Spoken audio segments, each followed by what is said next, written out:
Though we may differ on which scents we enjoy, everybody loves a good candle, right? And we've got some new candles to introduce to you today that are made locally. Today's CI Home sponsor is a House of Flowers, along with Corn Crib Candles. We have a number of people joining me today. Let's start with you, Paula, from a House of Flowers. Welcome back. Thank you. You're no stranger to I'm no stranger this neck of the woods. You want to introduce us to our guests? This is Corn Crib Candles, Sarah and Adam. And I met them. I saw their stuff online on Facebook, and I Facebooked them and said, hey, do you sell candles to local retailers? And they said, sure. So I've been carrying them about 2 months, and people really, really like them. Very impressed. Well, good. All right, Sarah, these are obviously locally made, so that's kind of fun. Is there anything else that makes them different or unique? Sort of what got you started and said, you know what I need to do? I need to start putting wax in jars and selling it to people. Sure. So I came home one evening, and between my husband and our 2 boys, Will and Wes, we live rural Gibson City, and so the boys came up and helped with the name of Corn Crib Candles, and it kind of just took off from there. Paula reached out to us.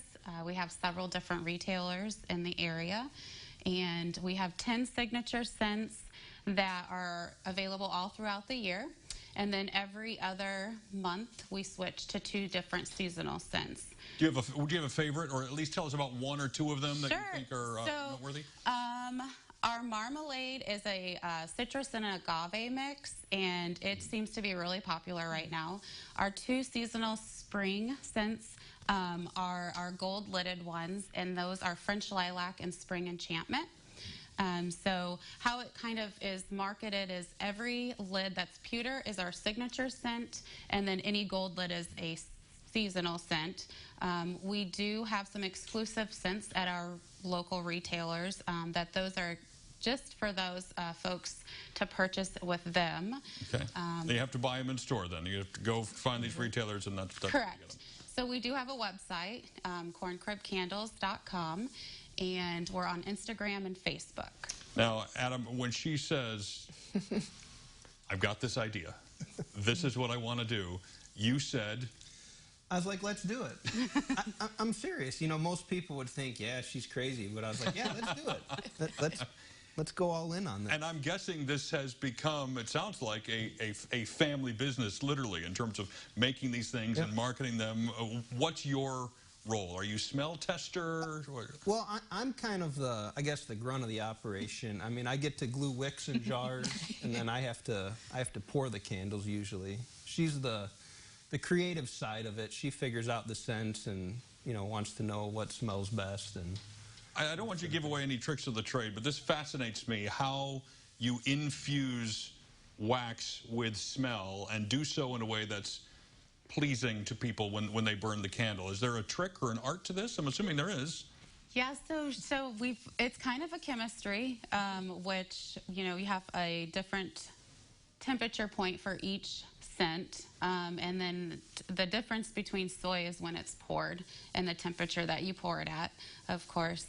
And that kind of helps, I guess, distinguish the maximum strength of what, you know, ever scent you would have. Is this set up in the kitchen? Do you have like a lab in the garage? Like how does this work? So it initially started with him leaving for a work conference, and my 12-year-old, or our 12-year-old, Will, and me trying to make candles out of soup cans, which didn't work. My, how far we've come. Yeah, right? And so we now have kind of a method to our madness, and we've got a shop in the basement. That's fantastic. Well, kudos for, one, figuring out how to do it, but turning it into a viable business and one that others are wanting to sell. Sure. Paula, I mean, obviously you saw them online. Yes. What specifically drew you to them from their other just their comments from the people online who had bought them, how wonderful they are. They burn all the way down, which is a lot of people's complaint on a candle.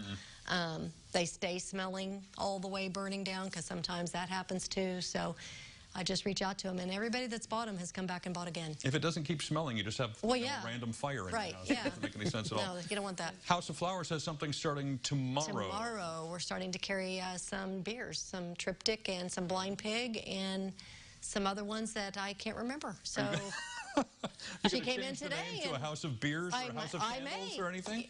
It all. It's more than just flowers. It's just more than flowers anymore. Well, as always, we love having you here. And thank you guys for coming and sharing what you do. Best of luck. Yep, Congratulations. Thank you. We will get you more details on these candles, on a house of flowers, and so much more when you go to our website. That's CILiving.tv.